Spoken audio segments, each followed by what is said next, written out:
Welcome, everyone, to this showcasing, I guess is one way to put it, of what's happening in Murphy, North Carolina.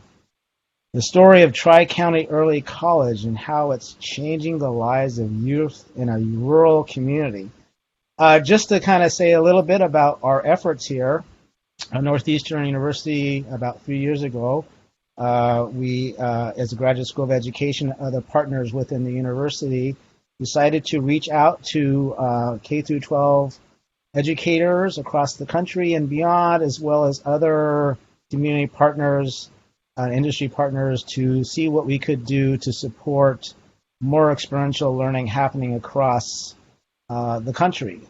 We know that it's happening here and there. We know there are some tremendous things happening in schools and school systems and communities across the country and beyond. But one of the things that's difficult in education, I have found at least, is that it's sometimes hard to know what's going on across the entire country and who's doing what. And so one of the things that we've decided to do as a network, NEXT, we call it, the Network for Experiential Teaching and Learning, is try to identify some communities and some schools and some school systems, some educators and communities that are really moving the needle on engaging youth in experiential learning. And we could talk more specifically about experiential learning. We won't do that now, but there are many things that could fall under the umbrella of experiential learning. They include personalized learning, project-based learning, competencies-based learning, mastery learning. There's a multiple things that we could throw under the umbrella of experiential learning. But I am not going to talk about that now because it's more important to hear about this incredible story of what is going on in Murphy, North Carolina. So let me say a little bit more. I'm very happy to introduce and very thankful for the colleagues who are joining now,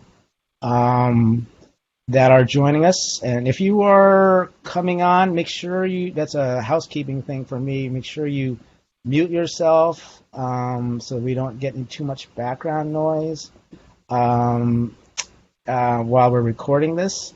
But anyway, so with that, let's have Alyssa Cheek, Ben Owens, and Cole Cordis, hopefully I'm pronouncing your name correctly, Cole, and Sarah introduce themselves. So Alyssa, why don't we start you off with who you are, how long you've been there, and what you do. My name's Alyssa Cheek. Can you hear me okay? Yes. I've been the principal at Tri-County Early College since 2008. I was part of the lucky group of people who got to write the grant and open this innovative high school as part of the Bill and Melinda Gates Foundation initiative in the state of North Carolina. So we were part of the second wave, I can call it, of schools. The first wave was opened in 2005 with 13 schools, and then the next year we joined, bringing that up to 26 schools, and now they're up to 137 cooperative innovative high schools in the state of North Carolina. But I'm not going to be prejudiced or anything, but we're the most innovative. So just want to throw that out there. No, I'm very happy to be a part. Yeah, I do love what you're doing there, which is why we asked you. So my name is Ben Owens. I actually had a torturous path into education. I spent 20 years as an engineer before I'll get into my story later, but at one point I decided I needed to become an educator, and I explicitly was looking for a place where I could engage in, I didn't know it was called project-based learning, but I came to learn that that's what it was, to develop skills that students can use to thrive in this rapidly changing world. And so the perfect place for me to land was Tri-County Early College. I had the privilege of coming in the second year, so I landed in 2007 there and was part of the collaborative team that helped evolve the school over time. I'm also going to be, just put my bias out there, to I think is one of the best schools on the planet. So just saying. But now I left the school about a year and a half ago, part of the hardest decision I've ever made, and but now try to help other schools around the country, around the world, do similar types of innovations. All right. My name is Cole Cordes. I was a student at the Tri-County Early College from 2012 to 2016. And right now I'm a senior at UNC Chapel Hill, and I'm going to graduate next semester. Thank you. Sarah? Similar to Cole, I went to Tri-County from 2012 to 2016, and I'm at the University of North Carolina at Asheville, and I will graduate this December. Excellent. So we'll start first before we do a Q&A. Let's give Alyssa and Ben a couple minutes just to kind of say, how is it that this school is making such a significant difference for the youth in Murphy, North Carolina? And first of all, what is Murphy, North Carolina? I don't think I haven't been there. Sure. We're very rural. Our school is very, very small, intentionally small, so we can help our target population. So Murphy, North Carolina is in the mountains. Actually, Murphy is the westernmost town in the state of North Carolina. I literally live 2 miles from the Georgia line and 5 miles from the Tennessee state line. So that little corner that's there with Georgia and Tennessee, that's where we are. We are as far as you can go without hitting Georgia or Tennessee. So we're in the mountains there. Not a lot of industry, not a lot of opportunities that you would see in the bigger places. So that's kind of where we are. Our school itself is really small. We take 40 students per year, and we do that because our target population is those students who are underserved in some way, whether it be they are a minority that's underserved, or a socioeconomic group that's underserved, or they've had some struggles in years past that they need some extra help with, or they are an advanced student looking for more challenge than they've been offered in the past. So by keeping our numbers small, we're able to meet the needs of whatever each of our students may need support for. Yeah, so I think from my view, what made Tri-County Early College unique when I was frankly looking at potentially landing anywhere in the country is the fact it was in rural Appalachia, so I wanted to teach in an area that was typically underserved, and I wanted to teach at a school that was thinking about doing school differently. And the fact that they, in their very initiating documents, stated that we are going to be a project-based learning school, and we are going to focus on how do we blur the lines between what's happening quote, in the real world, out in the community, out in the world, and what is happening in our schools. And so being able to go to a school that had that just baked into its founding ethos was what was really powerful. And then over time, us then evolving to do full-on wall-to-wall project-based learning, doing it in a competency mastery-based environment, having collective teacher leadership where the school is recognized as one of the around 120 teacher-powered schools in the country. And you could just list all of these typical innovations that in some cases happen in parts of school or happen with a certain degree of fidelity. What I really love about Tri-County Early College is it was happening there at a level that was sustained and is truly baked into its DNA. And I'm absolutely convinced is something that any school potentially can do. So we could probably go on and on as the adults normally do, but I have been speaking with a lot of the graduates from Tri-County, and Cole and both Sarah and Carol were very happy, as well as other graduates, were able to share with me the impact, because that's, in some ways, that's where the rubber hits the road for me, and that's why, we decided to call this a fork in the road. You don't have to agree with me, Sarah and Cole, but why don't you share? Either of you can start off. I mean, tell us, what impact do you feel like that school has made in your lives?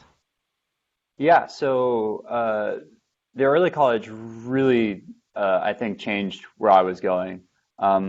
I can say with certainty that had I wound up at another high school in the local area, I don't think I would be the person that I am now or would be interested in what I'm doing right now. Um, so that's very good to, actually be pursuing something that you're interested in, which at the moment for me is film and theater and dramatic arts and writing, that sort of stuff.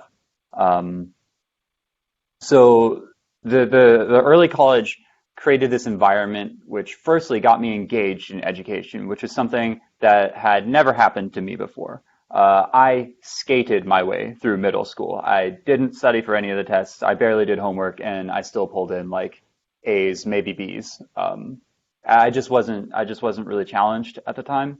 And then to go from that to the early college, which provided quite a challenge, but also provided this really unique experience where like suddenly, yeah, those people you usually sit with, well, now you have to talk with them, you have to engage with them, and you have to figure out how to get them interested in the next project that we're working on, or just figure out how to work with them best. So it forces you to develop these really good leadership and social skills and time management skills that I would not have developed had I gone somewhere else. And I know for a fact that going into, an actual college here, having those social skills, having those time management skills, it's made me a more attractive student or like more attractive worker for jobs. And it's given me the experience to really just sort of pick up the ball and go whenever it comes to a student project or getting involved in extracurricular activities and organizing big events, all that kind of stuff. So the early college, I would say in a sentence, it changed my life for the better. Can you give us a specific example of something that happened and that you were involved in or experienced at the Tri-County Early College you think you would not have had experienced if you were not there? Absolutely. So I'm not a math person. When I got to college, I picked subjects that were the furthest possible thing away from math. That being said, while I was at the early college, my absolute favorite class was my physics class. And that was, some small part due to the teacher who was pretty cool. Yeah, I wonder who that might be. Okay, all Yeah. right. But more importantly, physics did something with a math class that I had never ever seen or done before, which is it took all these numbers and equations and ripped them off the page and put them into actual real life. And so suddenly it wasn't, just memorizing some equations for how to calculate rotational energy. Suddenly it's me and three friends being tasked with building a derby car from scrap metal, figuring out how to put it together, and then proving the way it functions. And from there, we went on to go and like travel it around and actually race it at a few places. And I think we even gave a conference speech sort of presentation about like our project and how we proved it with physics before we even took it out onto the racing field. And I just know that that's not something that would have happened at another place. So it's just a small one-time example of what project-based learning in the early college can do. Yeah. Sarah, how about you? Let's see. It's a little hard to follow. Yeah. For I know you for can me, because I know what you're doing now, and I think it's awesome. So yeah, you thank should you. share what you're doing now and how. We're getting there. We're getting there. Got to do Okay. a little intro first. Okay. For me, the PBL really changed my intention about my education because, like Cole, in middle school, I was like, memorize it, get to the exam, pass the final, you're done with it.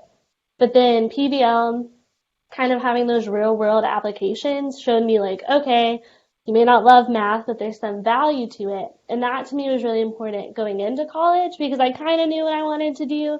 And so instead of just seeing all these classes, like I just saw all this value that I could get out of it instead of, oh, I have to take so many tests. It became like, these are all building blocks to where I want to go.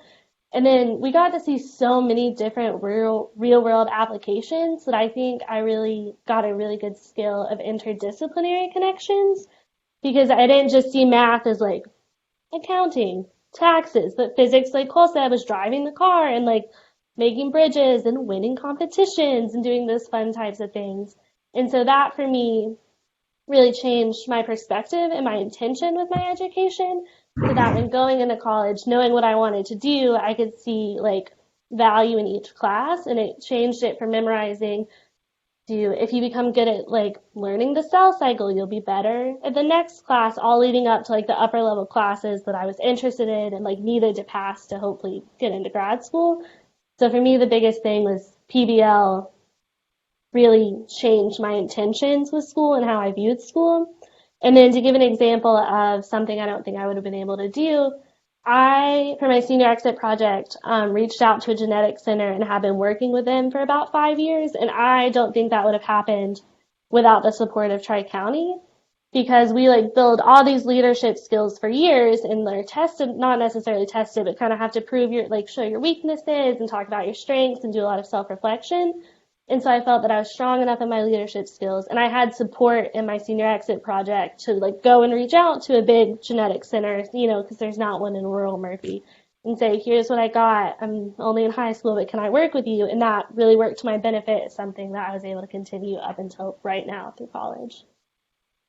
Well, so what did you do, and what are you doing now? Give the story. Tell us what happened. My senior year of high school, I reached out to ask if I could do any work with the genetics center, and they were like, oh, we kind of have an education program, but it's not too much. And I was like, cool, let's run with it. I want to be a part of it so bad. And so over the last 4 years, I started out with that in high school, and then when I moved on to the University of Asheville, they asked me if I could continue it, and I got to do really cool. Put your headset back in so we can hear you, Sarah, because it's moving around. But I got the really cool opportunity to continue it at the University of Asheville, and so I've gotten to help with like expanding their education projects. I'm training people. I got to do research on like mouse neural tubes, which was really cool. And so it was really like a good you could see the transition from PBL building up leadership skills to actually getting to use that in college, which I don't think would have happened had I not had that support and experience. Excellent. Who wants to unmute themselves and ask a question? Joanna. She says, in my school, the parents are too afraid to have their students join in the school where there are not I know, Sarah, good. They're not a traditional program. How was your experience applying into college? That's Joanna. Who wants to, Sarah or Nicole? Want to answer that question? I can go. I felt really prepared applying for college because it was almost, I felt like we had gotten, not trained, but like we had learned the expectations. Like we go over like leadership skills, clear communication, written and oral communication.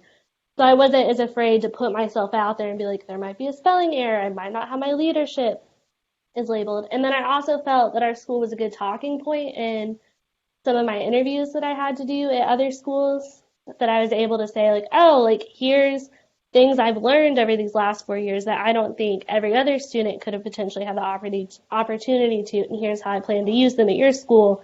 And I received really good feedback from that. Oh, you want to add to that? Yeah. I agree with that. I think in particular, it can be like maybe a little scary, like sending your child to a school that doesn't do things traditionally. But if anything, it's just it's a benefit on college applications. It's something that sets you apart. And I know that when I had like an interview with a Chapel Hill alumni, when I went to the school to try and make a good impression with some of the people before the application really went through. I know that I was I felt very confident and personable in my interviews. And that was something I feel like the early college helped develop and foster in me. Sarah, Dr. Uhl, my colleague. Hi, everyone. Thanks so much for having this today. I'm Sarah Uhl. I'm with Northeastern, and love having you here and hearing about your experiences. My question is around, so I myself included, and I imagine others here today are in a very different context than you are, either not in a rural space or different type of administration. And my question is, telling us what would be one or two things that you think that would be the most important things to take back to our districts or to our communities or universities that you feel like could start to make the change that could convince people to do something a little bit differently? I can maybe start with that because that's kind of what I try to do when I sort of go around the country and work with other schools. And I really focus on 4 things that helped inform my appreciation of how this can translate to other places. Because, like you said, is this just a one-off that happens just uniquely in Murphy, North Carolina, or can this be replicated? I believe it can be replicated if you have 4 common ingredients. One is, like we had at the early college, a clear shared vision that helped us align every decision that we made. Was it consistent with our core vision about who we were, the purpose for why we existed, which Alyssa referred to earlier? Sorry, I'm out of school. The second is a form of distributive leadership, of collective autonomy, where every person that's involved in that learning community feels like they have voice in that process.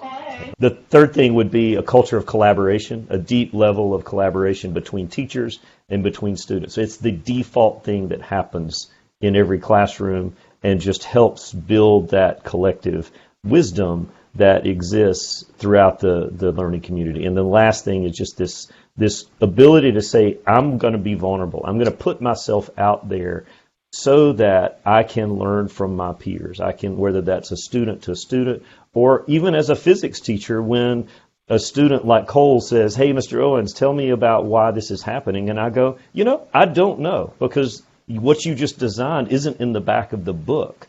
It means I have to sit side by side you and let's learn together. And I may make a mistake, and I need to own that and learn with the student. I am absolutely convinced if you have those 4 pieces in place, then you can build a culture of innovation so that any student can be successful. Great, Alyssa, thank you very much. Yeah. Alyssa, would you like to add to that? I don't think I can add to that. That's perfect. Exactly. Yeah. Well, I'll just ask this one. Yeah, go ahead. I would just say that making sure the students have a voice as well is really, really important. And being said that too, but that's important. And trusting the process. And I tell my teachers this still, a bad day in PBL is better than a good day in a traditional classroom. So you have to trust that and be ready for that and be ready for change and not afraid to take those chances. So Ben started by saying there's a singular focus on what you're after. How would you frame what that singular purpose was? I'm going to let you say it, Alyssa, because I know you are quite eloquent when you get talking. Because this is not. I'm an old math teacher. This is not my forte. I'm not so great, but I love talking about my school and the wonderful things that I've seen happen. The single biggest thing we focus on is our decision best for our students' learning. That's it. And so that's always the question that we're asking. Is this the best that we can offer? Is this the best that we can do with what we have?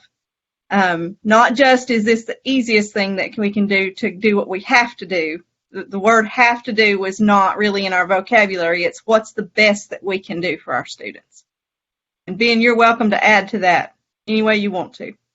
I mean, the only thing I would add is, and I think Alyssa alluded to this, is don't think that this culture was built because we had lots of funding thrown at it. I mean, we operated on a shoestring. I mean, I get asked all the time, how did you do PBL? What was the funding source you used? And I said, well, I just knew from my location to where the junkyard was, and I made frequent trips to build what we could with what we had. And that's part of that culture of we're not going to accept an excuse. We're not going to allow the excuse, for example, of saying, well, those kids can't learn, that it's their fault. We never allowed that. It was taboo for us to say that. It was always, what can we do? What change can I make to help ensure that the best decision is made for the student? So we have other questions, but I actually want to, this is a really important point. So I'd like Cole and Sarah to add. What do you think, if you were to go to another school or school system, what would you say is really important for youth like yourselves that were in high school and now where you are?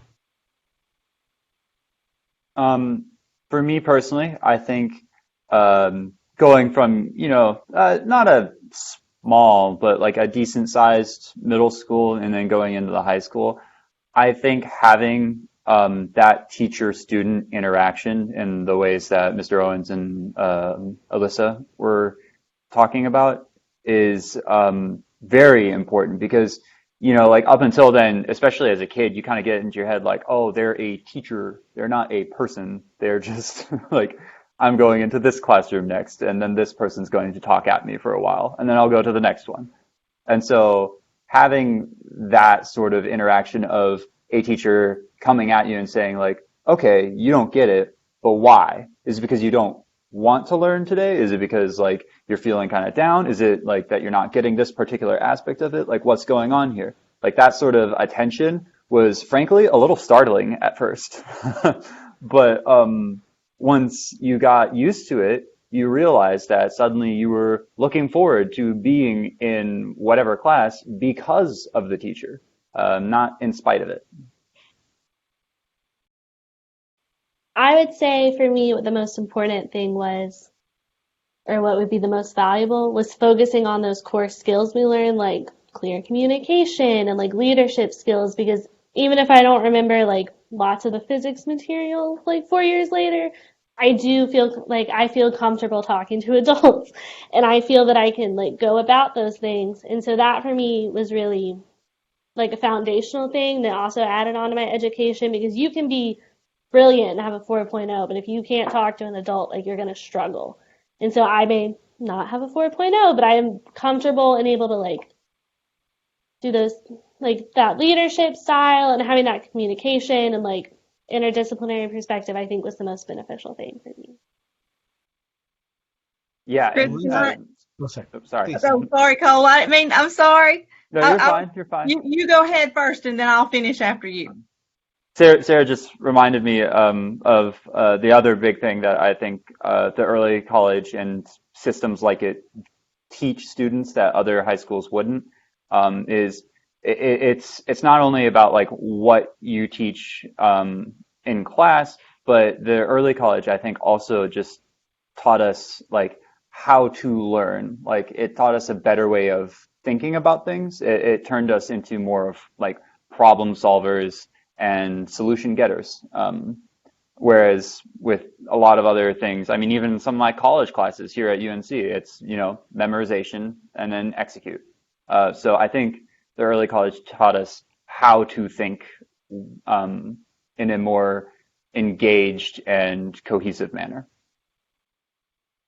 I like that term you use, solution getters. That's awesome. I love that. I just wanted to add real quick that one thing that I tell people a lot also is that we don't teach the curriculum. We use the curriculum to teach skills. So they're still learning the curriculum, but that's not what our focus is. Our focus is teaching them to, how do you apply that curriculum? What do you do with it? What purpose does it serve? Because in our world, they don't need to memorize a whole lot when you've got access to all this information at the snap of a finger. So the question is, how do you use it, and what's its purpose? So I just wanted to throw that out there and add that as well. So Lindsay, you said you've been monitoring that you have a couple of questions online on deck, I think here. You want to throw a couple of those questions out? Sure. If any of the folks who've asked questions would like to hop on camera and ask them themselves, I don't want to overstep, but I saw that Ryan Bender had asked a great question earlier about how you make projects authentic and more, quote, real world, which I thought was a really important question. Jackie had also asked if there were other early colleges in other states around the country, and also if students in the organization in this school took any college courses while at early college. And my specific question in regards to what you're doing at Tri-County is really around how you're documenting the dynamic learning that's happening, how you're measuring it. Are you using traditional types of measurements, or are you using more interesting narrative type reports? So curious about that. Lots of questions. Yep. Who wants to go? I How do you make these Yeah, I'll take a stab at the project one. This, if I understand it, was how do we develop these projects so that they are relevant and cross-cutting into the curricular areas. So the first thing we would do is find out what is relevant to students. And that was really the core of where we started to get our project ideas, is canvas the students. We had advisory, or they still have advisory programs where they develop these deep relationships with students, and in that process learn that, okay, there's a number of students who like music or who like racing or whatever the aspect is, and then that would then inform us as to what types of topics that we want to focus on. So then there's an automatic relationship between what the student cares about and then a real world application. Then it becomes the teacher's focus is, all right, now what do I do? And that's hard work. I mean, it's hard work to say, okay, guess what? We're going to do a project on the cultural heritage of Southern Appalachia. As a physics teacher, I'm going, what? That's a history project. But guess what? When students actually do things like develop within that context a project about clogging or spinning or fly tying or canning or blacksmithing, there's physics related to each one of those. And my job is to then work with the students who are doing those projects to make sure that they understand those relationships, and through that relevance, because I've already established a relationship, is now relevant to the student, so now the learning is deeper and can be more rigorous. And that's the 3 R's. But you can't start that without developing that deep relationship with each student that Cole alluded to. That's really the essence, in my opinion, about how to make it real world. Cole and Sarah, did you feel like, from your perspective, was it real world and authentic to you? What do the teachers, what is it like? How do they do that? Yeah, I would say it was real world and authentic. I remember in our high school civics class, we had a teacher named Mr. Thorley, and he got me engaged and thinking about American history in a way that I never had done before. And it was because he talked to us and he figured out like the best way for us to be engaged with our own history was to frame it in more of questions, like, why did the U.S. Enter World War II when it did? What kind of facts or supporting evidence can you find for reasons why we did that and when we did it? And then he would throw up like a big debate, like, should we have entered it sooner, or why not? And so that sort of thing was really engaging and present across the board in pretty much all the high school classes we took.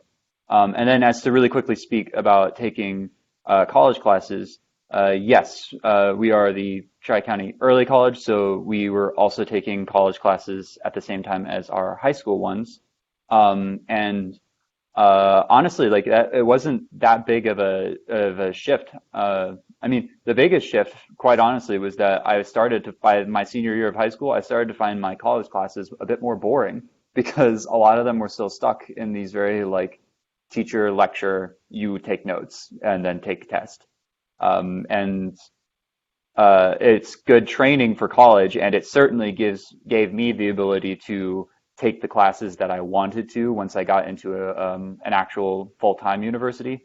But during high school, it just started to give me that experience, and honestly helped me see why project-based learning was more effective. Sarah, you want to add to that? Yeah, I definitely think that all the PBL projects are authentic in real world, but I also think there's a creative aspect that we're not talking about in it, because like in biology, when we learned all the parts of the cell, we made a pizza, and you had to like make, which sounds like, oh, you made a pizza, like we do that all the time, but you had to like make it representative, and it was really cool because we did that in collaboration with another PBL project who were making like little sun ovens, and so it was really cool to get to see like the projects can be creative. So like our project helped their project by giving them something to cook, but then we got to do more of a creative aspect of like art and how would you visualize the cell, and like, okay, so like how is a pepperoni like the nucleus, and doing those types of comparisons.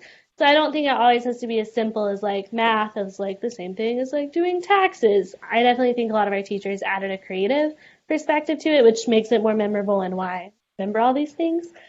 And then to speak to the college part, I think taking the classes in college was great, or the college classes through the high school was great, because having students finish their gen ed classes before we got to a four-year university sets you up for more exploration. And I got to go straight into my major, which was awesome. And then I also got to try out other classes because I had the freedom to. I wasn't like stuck with these like English classes and things like that are valuable, but cost a lot of money and take away a lot of opportunities to expand in college. So I think having that was really beneficial. Yeah, let me just add, since I interviewed a number of the alum, both Cole and Sarah graduated with their associate's degrees. And it has been noted to me that because they got all the basic courses done with, they were able to take the classes that they really wanted to take when they got to college. And they actually had a sort of insight into kind of the classes and courses that they would like to take. Hey, Chris, this is Shannon Alpert. Great, Shannon. This is a great discussion, and I just had a question, and really for Sarah and for Cole. With all of the projects that you were engaged in, I'm wondering how much you learned about project management and whether or not either of you might consider project management as a career down the road. Yeah, so it teaches you a lot, and sometimes it can be a bit of a struggle. I know I personally lagged behind at one or two moments fairly early on in the process when I was still figuring it out because I'd never done that kind of thing before. But once you figure out that like scheduling is a thing and you really have to do it, and you start getting used to that process, you really do develop all these like leadership and management skills that I use all the time.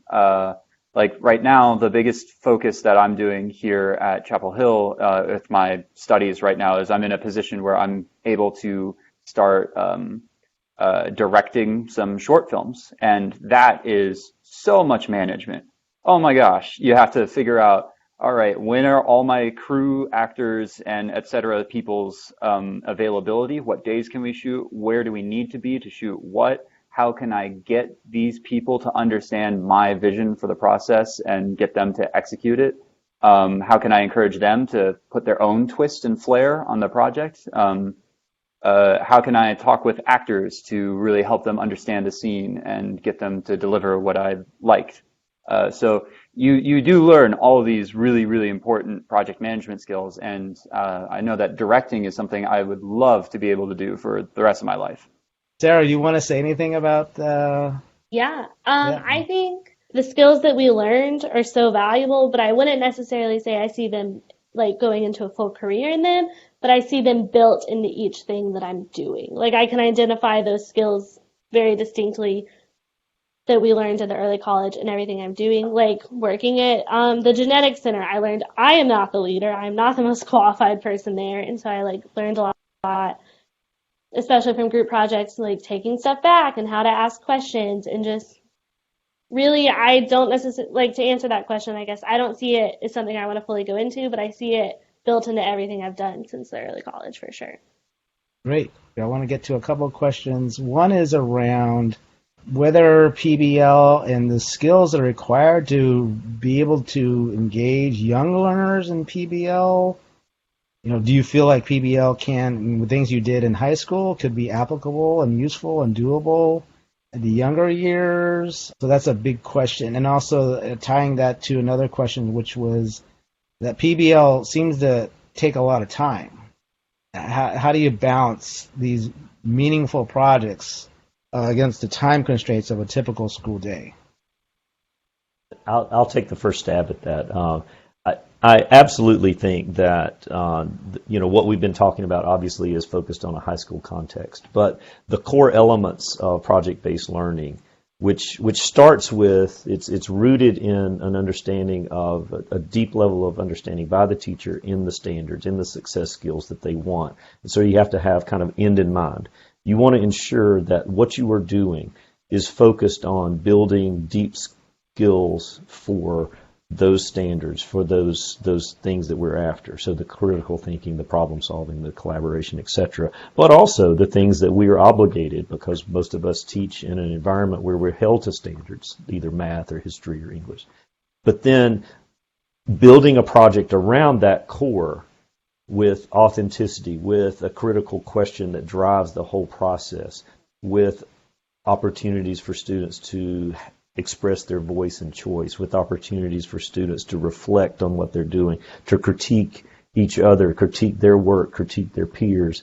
All of that builds into a powerful teaching and learning environment, which is the learning environment. It is not an add-on in addition to the traditional teaching. It is the powerful teaching and learning environment. So when it is done well, it is deeply incorporated into the actions that are happening in the collaboration that the students are doing, whether that's standalone projects in each class or as is currently happening and did happen at the early college, which is a blending of that so that students are approaching a singular project and applying the math, the science, the language, etc. to that in a different context. That is, what I just described can be done from kindergarten, I believe, all the way through postdoc. And there are examples, we can talk about offline, that I can point to where it's really being done successfully, as successfully as what's happening at Tri-County at the high school context. So, Sarah, you want to add to that? You want to build on it at all? To speak to the environment part of the question, like going off of what Mr. Owen says, that is the environment. You would come in, you might do a little intro, you'd do a little bit of somewhat of a lecture, but just to get you introduced to the topic. But then it was work with your peers, full collaboration, and managing that. Speaking to the time part of the question, managing so many projects, we were given class time to work with our teachers and work with each other to do the product or project as a whole and produce a product. So it wasn't you go to school, lecture all day, and then you have to go home and do this massive project without any support. The entire environment was fueling the support for you to be able to do those projects. And I'm going to add just a little bit. It does take a lot of time. I have to make sure as an administrator that the teachers have time to plan for these things. So that's very, very important that you find time for those that are leading the project to plan for the project. The other part of that is exactly what Ben was saying is project, when you say that word, a lot of times instructors and teachers, they think that it's an add-on. That's not the way we work. The project is the learning, and there's not a test to measure what the students have learned. You measure and assess them through what they're doing in the project. So you talk to them about what math they're doing in order to complete their project, and that's how you assess if they have learned the material or not. You don't go and give them a test and then use that test. In fact, we don't give a whole lot of tests at all except when we have to at the end of the school year. So you're not going to see students taking tests that's not how we assess their learning. So it does take a lot of time, but it's a different way of looking at doing things and managing the time from that perspective. I don't know if that makes sense or not, but yes, I hope I answered that part of your question. Great. Yeah, and Ben, what does assessment look like in this school? Right. So, thank you for reminding me, because that's an important point. So, let's just say that I'm in my physics class. The students, by the way, I've started them off with the problem of the day, and now they're working collaboratively. The problem of the day is in the context of the project, and I'm listening to Cole and Sarah have a conversation. And they're having a conversation about the conservation of momentum. And Sarah explains to Cole how it works, and I'm looking over her shoulder, and I'm asking a couple clarifying questions. And I am absolutely convinced, because I've seen in that explanation of her teaching a peer, that she's got this. So I don't need a pencil paper test to validate that. I know it right now. I can validate it with some clarifying questions or whatever, but I have, on my iPad, I go immediately to that standard and show mastery. And Sarah immediately sees that and goes, woohoo, check it out. Anybody want high mastery? Because I'm ready to teach it to you. that is how we would do assessment. So it was not, oh, Sarah, you got an 83 on that conversation with Cole. It was, you have mastered it. You have passed the threshold from not understanding it through to really mastering it. And that, to me, is where the competency piece comes in, where the mastery-based assessment process comes in. It is a perfect marriage, in my opinion, to PBL. So, Sarah, was that your experience? Is that what you experienced? Yeah, I really prefer getting assessed that way because you can study for a test and something can happen and like you may know it, but say something went wrong on the test or, just little points off. But having that type of assessment where it's almost like constructive criticism because you get he asks you like, oh, like if you did this and you get it wrong, it's still a learning opportunity for you, but you don't feel like -5 and automatically like demoted. And I think it really values like collaboration because it gives like you the opportunity, like I don't know everything, but say like Cole helped me, I would help Cole, and it creates like a good working environment where no one feels like, ooh, she got an 85, but I got a 90. It was just all working together because you wanted to know it, which I think was like awesome. And Chris, if I can add real quick, our students, if we teach something, and a lot of times everybody is doing something different. So their learning is at a very different pace from each other. But let's say that they learn cell biology and that was in September and they didn't learn it very well. But as they go through the year and keep revisiting it or keep trying to learn it and they get it in March, they get their mastery in March. So we don't, once it's done, it's not ever really done for us. They have the entire school year to keep coming back to it and master their learning around whatever standard or topic that is. So it's not like we taught it, we took a test, you failed, too bad, we're moving on. That's not the way that this works. This works. We all learn in a different way, at a different pace. We're going to keep working until you get this, and that doesn't matter how long it takes. Fantastic. Well, I've got to close out the session because I don't want to keep over, but I think we're peeling back. As you can see, this is sort of like peeling back the onion. I mean, there are layers and layers of information, and Ben talked at one point during our summer institute around the culture being the driver. It's the way that the teachers are working with one another. It's the way the teachers are working with their students. It's the way that the students are working with one another. And it's around the work that they're doing in their community and how they're applying those skills and applying that content so they see the relevance of the content. And it's also, I would say, if I could add this, it's actually creating opportunities for the students to be able to see whether or not they have a specific interest in something. Like Cole discovered he had interest in film, and Sarah in genetics and genetic biology, and now she's doing what she does. So I do think it is a fork in the road. I think that this environment, these relationships, how they do this, the way they embrace the students, the way they care for them, and I will be posting the full interview I had with Alyssa at some point, and Ben and Sarah, elsewhere at some point. So that leads me to this final thing that I want to share and show real quick is that I want to thank everybody for coming. I want everybody, if they want to stay in touch with this information, if they want to be in touch with our work, please email us. Email me at next@northeastern.edu. We're going to be hosting other webinars like this, and in fact I need to show this real quick if I can get to it. An example of this work that we're doing, we are hosting a pop-up in Charlotte on November 9th on our Seattle campus in Charlotte, where we're also going to be hosting other experiential learning pop-ups with the Graduate School of Education across the country, Seattle on March 14th, probably some in northern New England and some other places across the country. It's an opportunity to meet people face-to-face. But again, email if you're interested in knowing about these other virtual sessions we'll be hosting over the course of the year.